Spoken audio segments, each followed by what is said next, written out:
Good afternoon. All you lovely hospitality people here today to celebrate International Women's Day 2026. And it's always a joy, and I think we probably all feel that, to be with people from our much-loved industry. Mainly, I think, because it's a sector that attracts such interesting, people-focused, entrepreneurial, smart and caring individuals. And when those individuals are women, some special and powerful energy in this room. And I do want to say thank you again to Christian and Arno and your team for creating the momentum every year around this day, around International Women's Day. And there's always lots of reasons not to do it, but you always do it. And each year it feels, I don't know what other people think, but I feel it provides us with a platform to move us on and up and to refocus our ambition and our achievement. So thank you. And you do indeed give, and we do indeed gain. So thank you, Christian.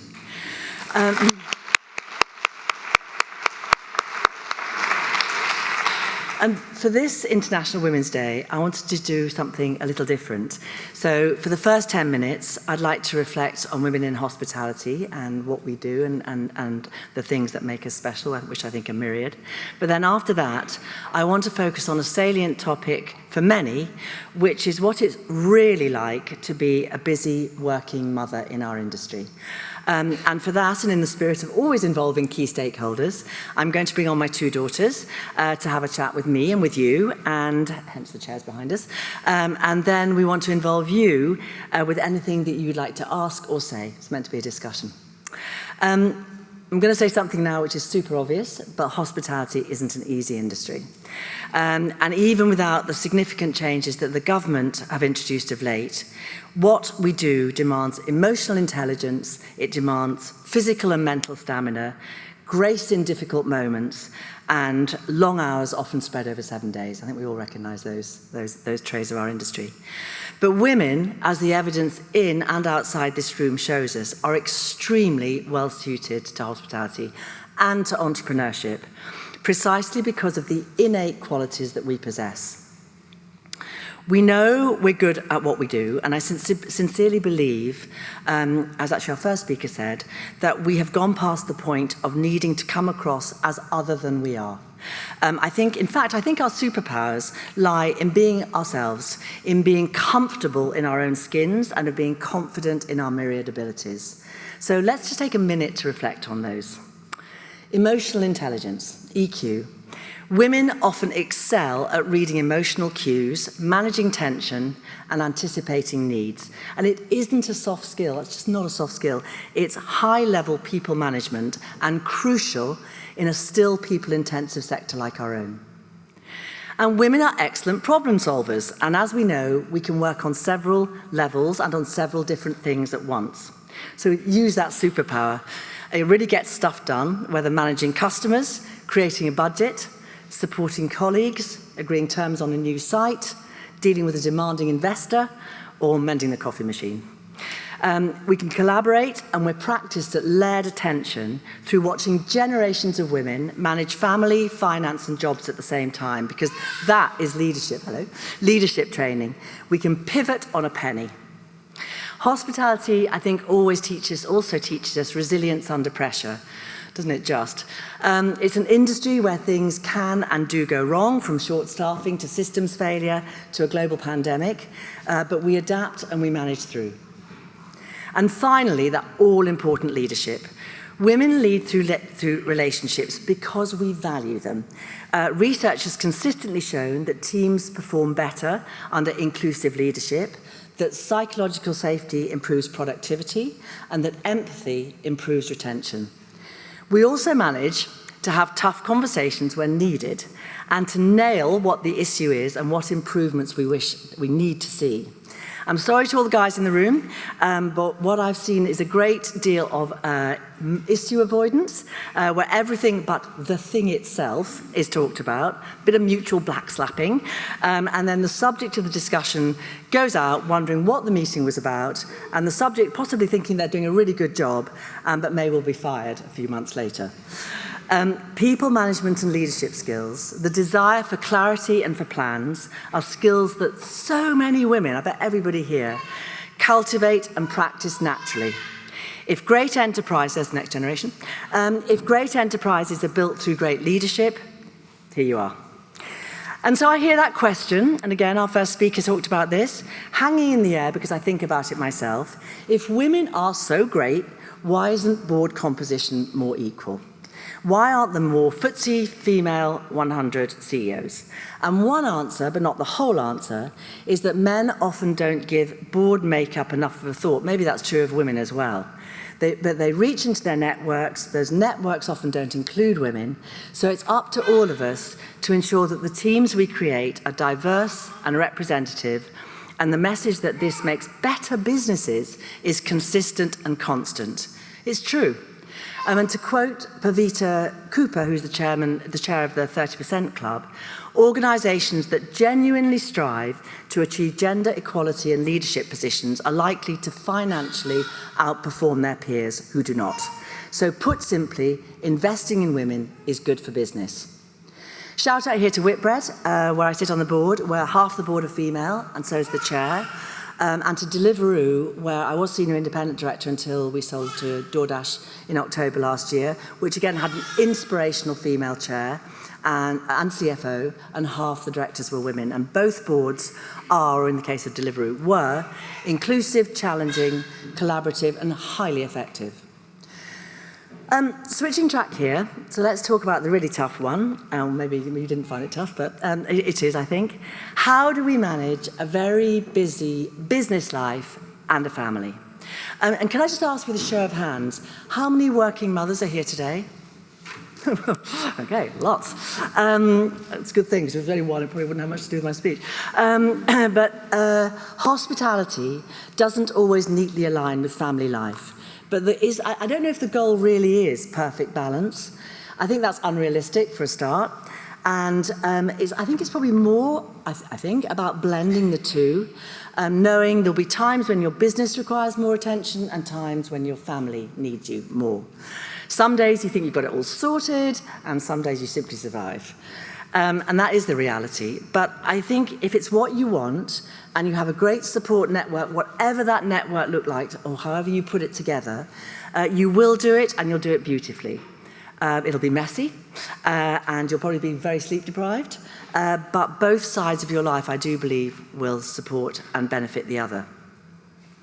And also, by the way, I don't think there's any perfect time to have children, because I just don't think that time presents itself when you're really involved in what you're doing and working hard every day. If I'd waited for that window, I don't believe it would ever have presented itself. Instead of which we thought it might take a long time to conceive, which resulted in me being 4 months pregnant at my wedding. But I think also the thing is that something in the equation of working motherhood, something has to go. And if you think of your life in four bits, with work and family, social life, and one's own pursuits, I have to admit that, at least in my case, my social life disappeared with no regrets. Probably wasn't very active to begin with.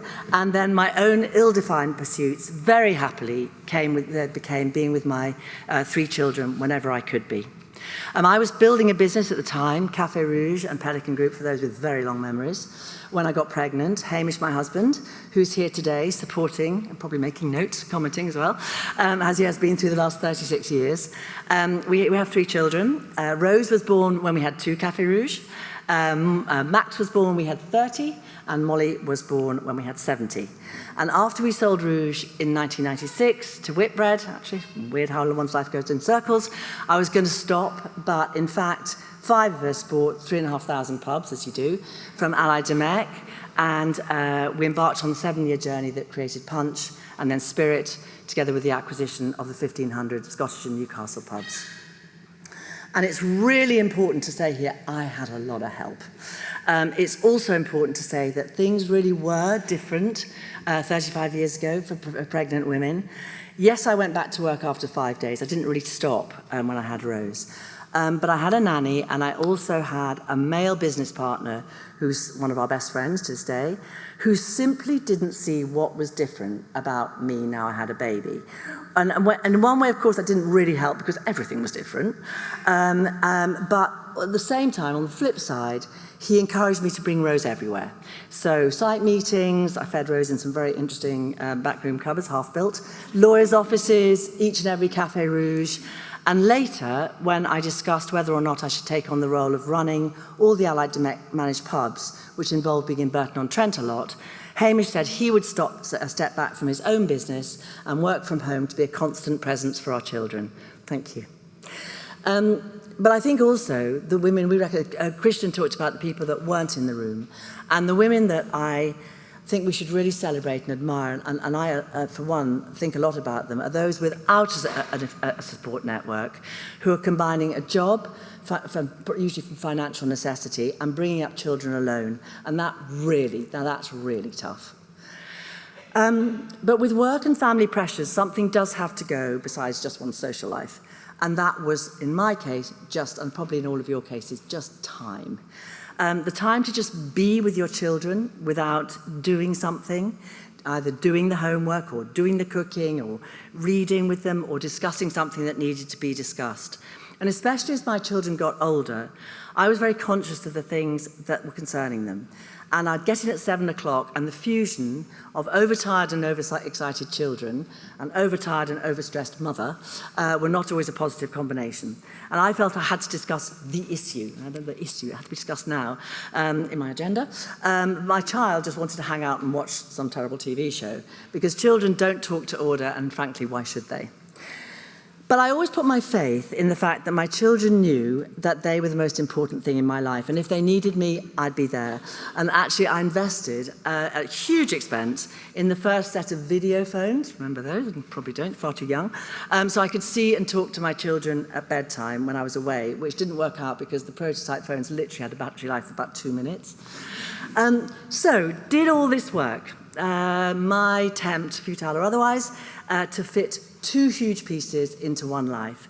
And so I figured out that the only thing to do is to ask the other people in this particular family equation. So I'd like to ask my 2 daughters to come onto stage in order for you to hear the unvarnished truth. It's a live experiment.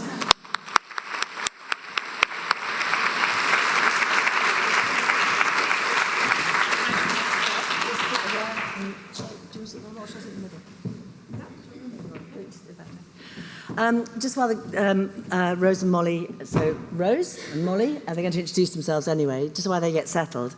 We also have a son, Max, who will be here to add his perspective. Believe me, he wouldn't be left out, but he's currently living and working in Porto. And Easton, which is Rose and Molly's surname, is my married name, which is another decision visited on women when they get married, although I really don't think it's such an issue these days. But I salute couples now who really debate the issue and have no preconceptions and come up with a real range of outcomes from taking one taking the other's name, or from moulding the names, or whatever the case may be. I totally fudged it. I work under my maiden name of Jones. My passport is in my married name, but because our children are Easton, my passport's in my married name of Easton, which now means I travel with a well-worn copy of my marriage certificate. Without further ado, sit in your lovely fan. Rose, Molly, would you like to briefly introduce yourselves? Rose, do you want to go first? Yes. Hi. Sorry to read from this, but I think otherwise I might forget what I'm saying. So lovely to be here. I'm Rose Easton. I'm the previously introduced first child, now 35 and actually 7 months pregnant myself. I'm the founding director of the commercial art gallery Rose Easton in Bethnal Green, which I run with my husband Liam. Additionally, I host a podcast called Vinyl Glossolalia, which interviews contemporary artists through music. I host a monthly book club for Worms World, which is a literary magazine celebrating female and non-binary writers. And much like the first speaker, I am a governor for Kensington Preparatory School, which is an all-girls primary school that I actually attended as well. Lovely to have you with us. It really is, Rose. Molly. Hi, everyone. Yeah, if you can't tell by the different fashion choices and the thing, I work in nature. Rose works in much cooler stuff. I run a non-profit I founded in 2022 called Young Wilders, and we accelerate nature recovery. Oh, that's us. That's my team. And centre young people aged 18 to 30 in the process. So we design and deliver small-scale rewilding programs, if you know them, that we put 18 to 30-year-olds in charge of. And we're really on a mission to expand the number of projects and really shake up the nature sector, which is the second whitest behind farming. So in terms of age, ethnicity, and kind of the diversity of talent that can really kind of benefit from spending time outdoors. That's me. I'm the youngest. She's the youngest, said that. Yeah. And can I just say also, really thank you guys for being here. I'm so proud, I'm genuinely proud, and it's lovely to share a stage with you. Rose and I once went to an event, I think when International Women's Day was so nascent, given by a headhunter, clearly not core. And they said, they tempted us all there by saying, do you remember this? I took you, there were going to be 4 mother and daughter pairs at the event. And in the event, there was 1 mother and daughter, and then fathers and daughters. I was like, guys, how could you? I mean, I never ask questions at these things, but my question was, why on earth couldn't you find 4 mothers and daughters? I don't think that would have been an impossible task. But anyway, the point about this was really to hear from you, warts and all, about what it was like growing up with a busy working mother when you were growing up. So I don't know who'd like to go first, Rose? Yes, okay. We practiced this a little bit before, just so that there wasn't anything too shocking that came out. That means I censored. She didn't censor. She's great. But yeah, I think to start with the positives, like the life that you were able to give us and continue to give us is incredible. Additionally, you modeled for us that we could. By the way, if I cry, I'm so hormonal. It's like 7.5 months. Additionally, you modeled for us that we could do and be anything we wanted to be, and I think this is the really important part for the rest of my life, as long as we were willing to put in the hard work to achieve it. I don't think I'd be doing what I'm doing today without having watched you do it for so many years, and without your unwavering support and belief that I could. On the flip side, you set the bar incredibly high. I do think that my self-worth is connected to my productivity, and I think that was somewhat unconsciously planted at home, where we celebrated hard work and achievement above all. Also, as you already mentioned, everything was scheduled, and it didn't feel like there was much time for emotions. I had a very difficult teenage period, which extended into my early 20s. Thankfully, we're out of it now. And it often felt like an inconvenience because it happened outside of the allotted time frame that we might have had to deal with it. Having said that, looking back now, I really wouldn't change it. I'm exceptionally proud of you and what you've achieved, and I'm super grateful that you've enabled me to be an entrepreneur in my own right. The gallery was founded in 2021, and a couple of years later, my mum actually became the chair of my gallery's advisory board, which is the first time we've worked together, and it's been incredible to watch her in action and to see how you kind of navigate board meetings, which I was incredibly new to. So yeah. It's been incredible to watch you too. And actually, everybody's family journey, and I think we're all super aware of this, is completely different. And do not think for one second that our own family journey has been all smooth riding. It has not at all. There's been big bumps in it, and I think it's that, that it's how you navigate those, isn't it, that I guess comes to the outcome. But thank you, darling. Molly, I'll turn to you. Yeah, I was thinking, echo definitely what Rose has said. If I cry, it's just because I'm crying. We do a lot of crying, that's the other thing. A lot of crying. We're a big crying family.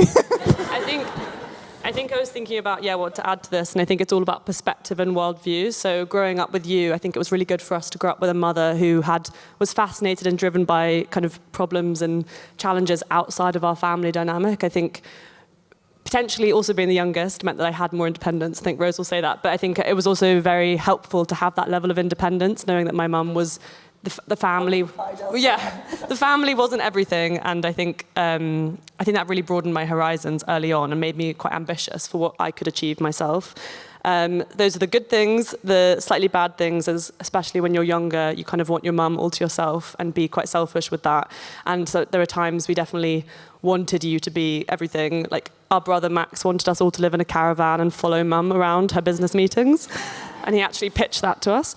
But yeah, I think there were times at primary school, I think went to a private primary school, and you were the only working mum in my year, or one of the only. And I think yeah, sometimes I was a bit jealous of the other mums picking me up from school, feeding me, kind of having the headspace to like watch our random plays. But that was very much at primary school.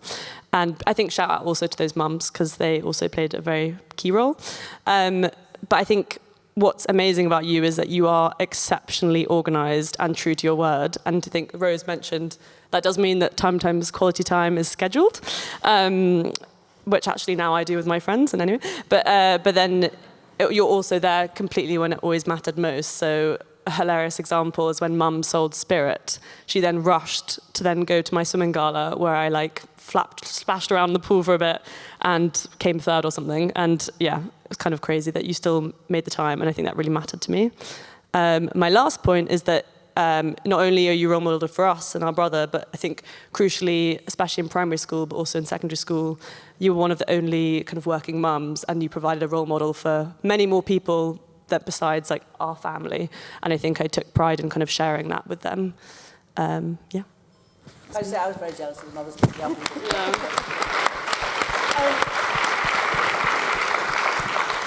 And just to finish, just asking one question each, and then please, we'd like to open it up and ask any of you for comments. It doesn't have to be a question, just anything that you feel like, just to add to this, because you'll have incredibly valuable perspectives as well.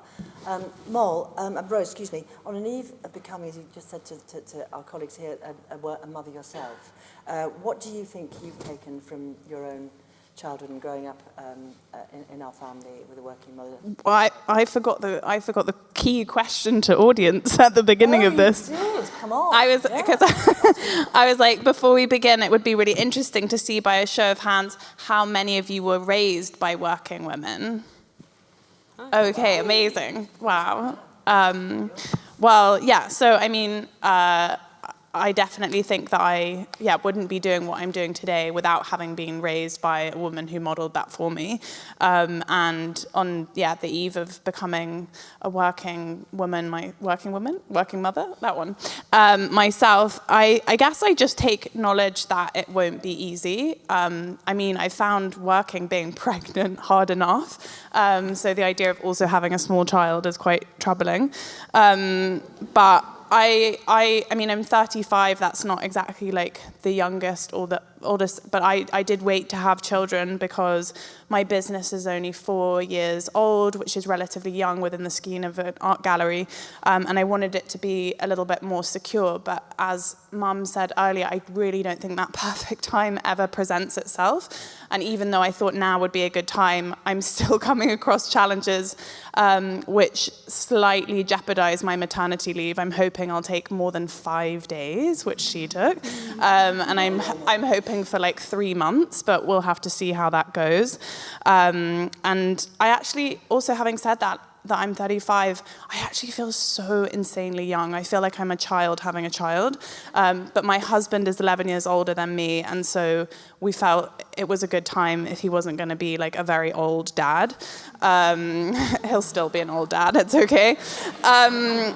I'm having a boy, and I hope that my son will be proud of me, and that watching me model being an entrepreneur and running a business with his father as well will impact on his perception of women. Certainly I have seen the impact it has had on my brother. He is an absolute advocate and ally for women. He's just married an incredibly high-powered lawyer, so we're very happy about that.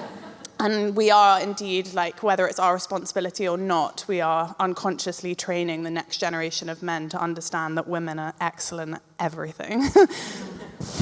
True enough. And Mol, finally, what did you take forward in your journey now as an entrepreneur and a founder of a company generally? What impact has your business, the way you grew up, had on you? Yeah, I think, I mean, you're just, an amazing role model that's given me kind of, for better or worse, like an innate sense of self-confidence that I can do it, even though I definitely still have lots to learn, and I'm definitely not there yet, but I think a real sense of belief that I can do the thing, whatever that thing is huge. And I think you're, as is evidenced by this keynote, you're incredibly enthusiastic and supportive of all women, of all people, but I think particularly, so I think regardless of whether you worked or not, I think we would have had that confidence, but I think you provided a blueprint for someone who was out there doing that thing that we could then kind of emulate, and yeah, kind of set a really solid foundation.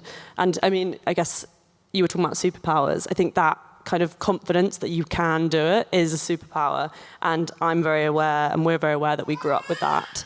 And I think it's why I run Young Wilders, and it's rooted in Young Wilders as leadership programs for other young people. And I think I kind of find myself slightly emulating your energy in those spaces. And the funny element of that is, and I've also picked up some of your turns of phrases. So as like kind of a precocious early 20s, I was saying things like, just conscious of time, everybody. Think we need to move on. So I think when I started Young Wilders and was doing that in a room of kind of young 20-year-olds, I was having to like slightly adjust my phrasing to not sound like an old, no, that was incredibly rude. That did not mean to come out. A person with more experience than I had. Yeah. Well recovered. Yes. But also, I think, just can I add one quick thing? Are we allowed to tell people that you're going to be 70 this year? Which is, okay, sorry. But I just think also, like, when I was growing up, and I feel like the concept of age has really changed over the course of my life, where by now, like, my husband's about to turn 50 and I'm like, so young. But I think that also the idea that your career can continue changing and adapting, and that there isn't this like fixed point where you have to have achieved a certain, thing by a certain time, and that children that can therefore kind of fit into that, and that you can still be working and interested and curious and exploring new things at 70. You're taking on new positions this year. But kind of almost whatever. But I just think that's like that's the biggest gift to me in terms of recognizing that there isn't a kind of like end date. I don't expire at some point. I have like an opportunity to keep learning and developing past whatever age, and so I think that's like the biggest thing to take forward in one's career. And I also think that, and now we'd love to just answer anything or just talk about anything that you've got. But the other thing that you said, which I think is so crucial, and I always usually say that whenever I speak, and I didn't today, and I should have done, which is that the one thing is confidence. I do really think that. I think if there was some sort of magic dust I could sprinkle on this room, it would be that.